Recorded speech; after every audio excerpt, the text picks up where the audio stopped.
नमस्कार दोस्तों, Krishna biological platform में आपका एक बार फिर से स्वागत है। पिछले लेक्चर में हमने आपको परपरागण एवं परपरागण के विधियों के विषय में बताया था। आज के लेक्चर में हम स्वपरागण से लाभ व स्वपरागण से हानि तथा परपरागण से लाभ एवं परपरागण से हानि के विषय में आपको जानकारी देंगे। स्वपरागण के विषय में तो आप लोग जानते ही हैं। जब एक पुष्प के पुंकेसर के परागकोश में उपस्थित परागकण उसी पुष्प के स्त्री केसर के वर्तिकाग्र भाग पर अथवा उसी पौधे के दूसरे पुष्प के स्त्री केसर के वर्तिकाग्र भाग पर पहुंचता है तो इस घटना को स्वपरागण कहते हैं। इस घटना को स्वपरागण कहते हैं। तो स्वपरागण के लाभ क्या है? स्वपरागण के लाभ क्या है? स्वपरागित पुष्पों को अर्थात जिन पुष्पों में स्वपरागण की प्रक्रिया संपन्न होती है, स्वपरागित पुष्पों को परागण क्रिया के लिए स्वपरागित पुष्पों को परागण क्रिया के लिए दूसरे पुष्प पर निर्भर नहीं रहना पड़ता। क्यों नहीं रहना पड़ता? क्योंकि हमने आपको बताया था कि स्वपरागण जो है वह द्विलिंगी पुष्पों में देखने को मिलता है। स्वपरागण किसमें देखने को मिलता है? द्विलिंगी पुष्पों में देखने को मिलता है। और द्विलिंगी पुष्पों में स्त्री केसर और पुंकेसर दोनों क्या होते हैं? पास पास होते हैं। तो स्वपरागित पुष्पों को परागण क्रिया के लिए दूसरे पुष्पों पर निर्भर नहीं रहना पड़ता, क्योंकि स्वपरागित पुष्प में स्त्री केसर और पुंकेसर दोनों क्या होते हैं? एक साथ उपस्थित होते हैं। इसलिए इन्हें परागण के लिए दूसरे पुष्प पर निर्भर रहने की कोई जरूरत नहीं होती। स्वपरागित पुष्पों को अर्थात जिन पुष्पों में स्वपरागण की प्रक्रिया होती है, स्वपरागित पुष्पों को रंग,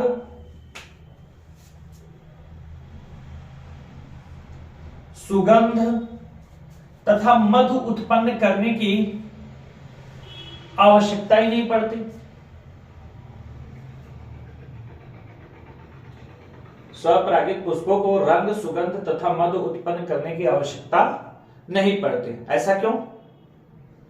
क्योंकि आप लोग जानते हैं कि स्वपरागित पुष्पों में स्त्री केसर और पुंकेसर क्या होते हैं? पास पास होते हैं। तो पुंकेसरों को स्त्री केसर के वर्तिकाग्र भाग पर पहुंचाने के लिए किसी एजेंट जैसे कीट इत्यादि की जरूरत नहीं पड़ती। इसलिए जब कीट इत्यादि की जरूरत नहीं पड़ेगी तो पुष्पों को रंग, सुगंध तथा मधु उत्पन्न करने की भी जरूरत नहीं पड़ेगी। अतः हम कह सकते हैं कि स्वपरागित पुष्पों को रंग, सुगंध तथा मधु उत्पन्न करने की आवश्यकता नहीं पड़ती। तो कौन से पुष्प रंग, सुगंध तथा मधु उत्पन्न करते हैं? केवल वही पुष्प, ज्यादातर वही पुष्प रंग, सुगंध तथा मधु उत्पन्न करते हैं जिनमें परपरागण की प्रक्रिया संपन्न होती है, क्योंकि ये रंग कीटों को आकर्षित करने में सहायता प्रदान करते हैं।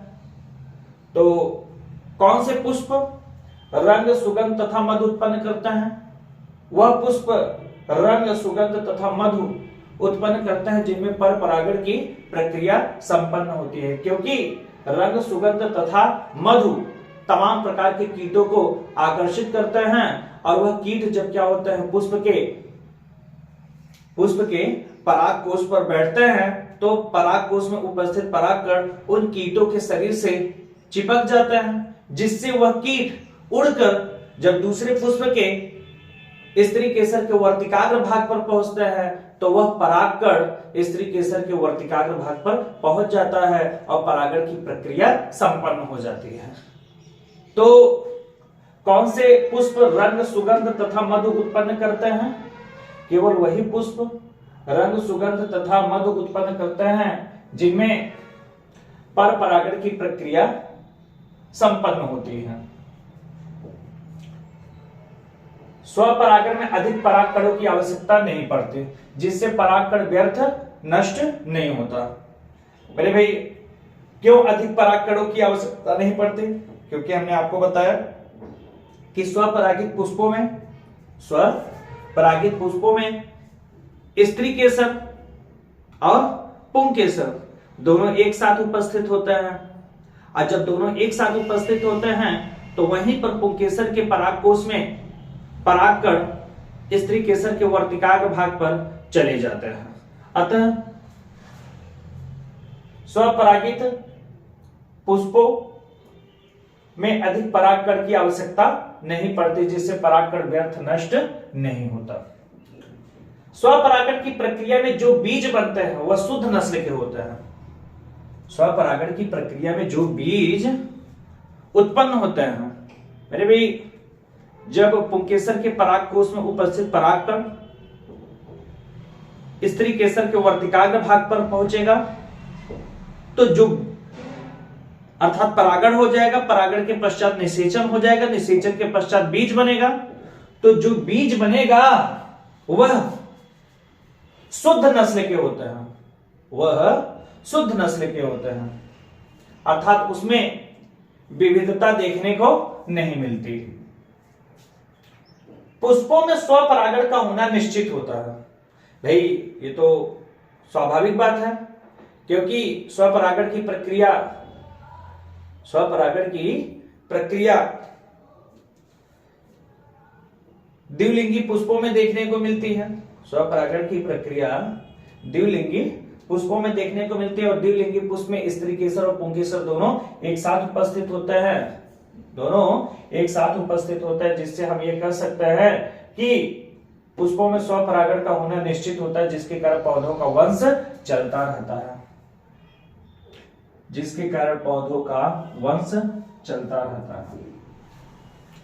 मेरे भाई, स्वपरागण से कुछ हानि भी है। जैसे स्वपरागण से उत्पन्न बीजों से बने पौधे कमजोर होते हैं, मतलब स्वपरागण की प्रक्रिया में जो बीज बनेंगे और उन बीजों से जो पौधे बनेंगे वह कमजोर होंगे तथा उत्तम श्रेणी के भी नहीं होंगे, जिसके कारण नई जातियों की उत्पत्ति नहीं हो सकती है।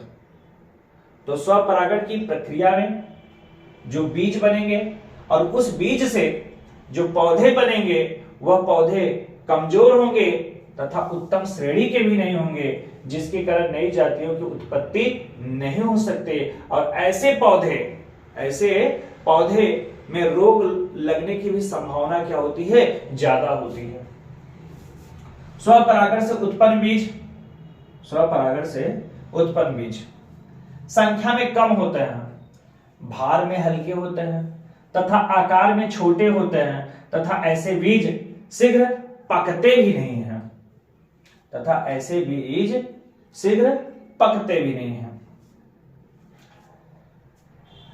वर्तमान समय में हम देखते हैं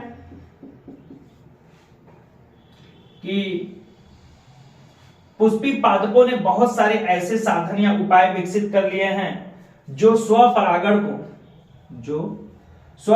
को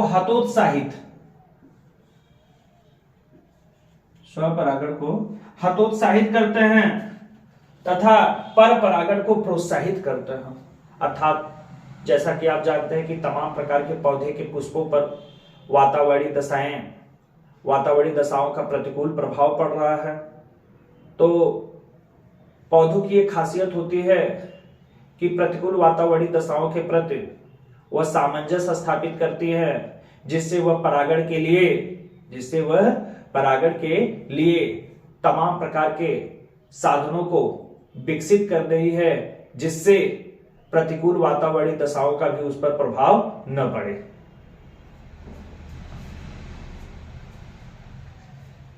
स्वपरागण के लाभ एवं हानि को देखने के उपरांत अब हम परपरागण से लाभ एवं परपरागण से हानि को देखेंगे।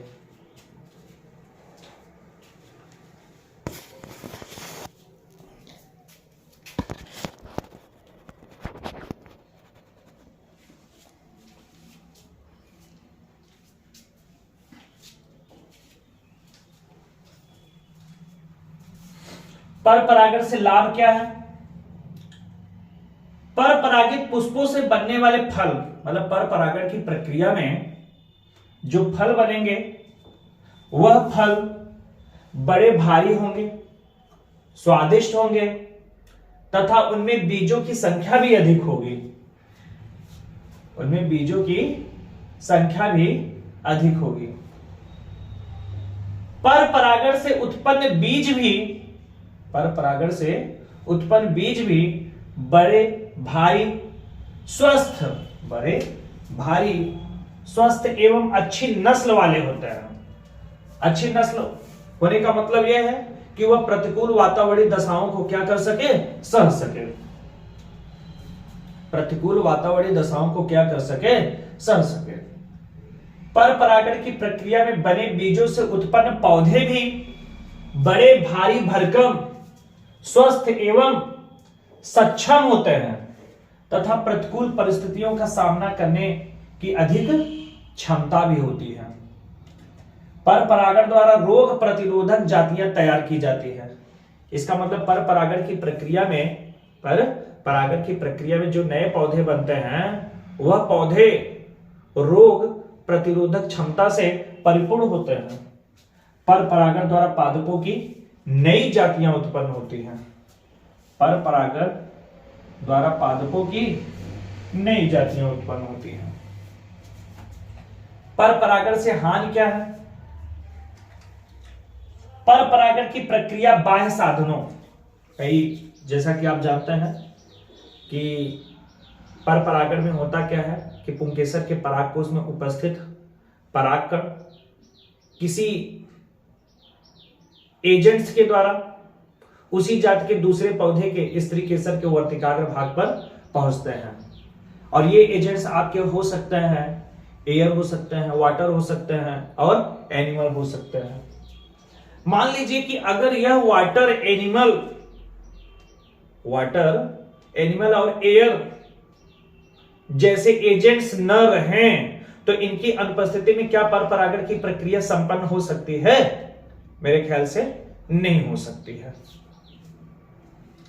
तो पर परागण की प्रक्रिया बाह्य साधनों जैसे वायु, जंतु, जल आदि पर निर्भर करती है, जिसके कारण यह अनिश्चित होता है। जिसके कारण यह अनिश्चित होता है। पता चले कि भैया वायु ही नहीं बह रहा है तो जिन पौधे के पुष्पों में वायु परागण होगा वह वायु परागण क्या हो जाएंगे? प्रभावित हो जाएंगे। पता चला कि अच्छी खासी बारिश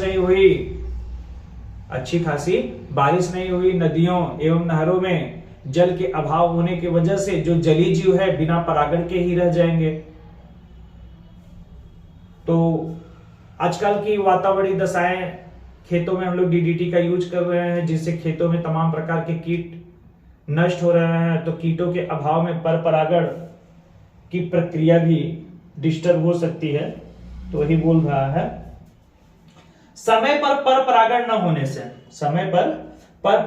होने से तथा साधनों के अप्राप्य होने पर, मतलब अगर ये एजेंट्स अगर न रहें तो अधिकांश पुष्प परागित होने से ही अधिकांश पुष्प बिना परागण के ही रह जाएंगे।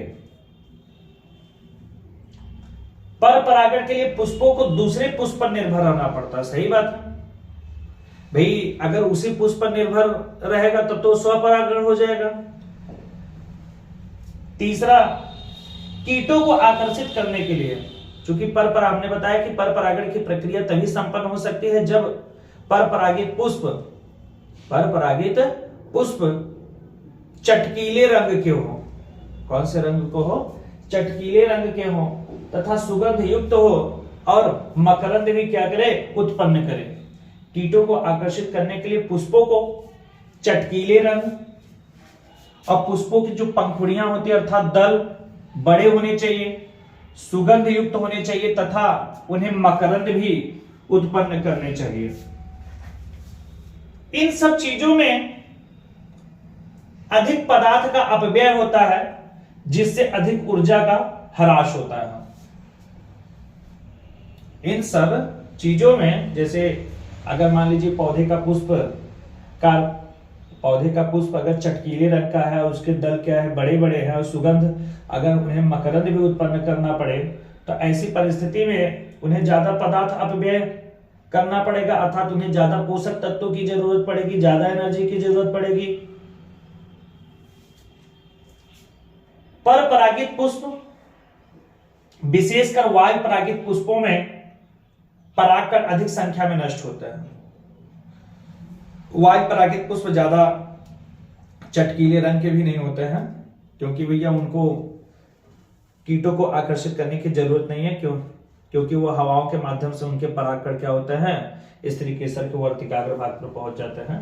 पर परागित पुष्पों, विशेषकर वायु परागित पुष्पों में परागकण अधिक संख्या में नष्ट होते हैं, क्योंकि पुष्पों को परागित करने में केवल थोड़े से परागकण काम में आते हैं एवं इसका अधिकांश भाग वायु में इधर उधर उड़कर क्या हो जाता है, व्यर्थ हो जाता है।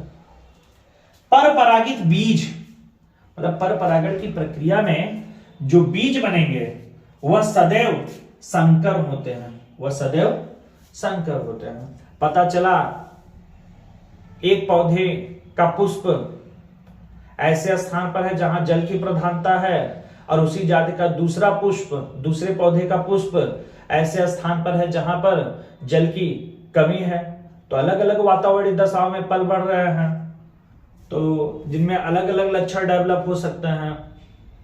तो इस तरीके से पर परागण की प्रक्रिया में जो बीज बनेंगे वह उनके बीज सदैव संकर होते हैं, और संकर पौधे हमेशा दो जनकों के लक्षण को क्या करते हैं मेरे भाई, प्रदर्शित करते हैं।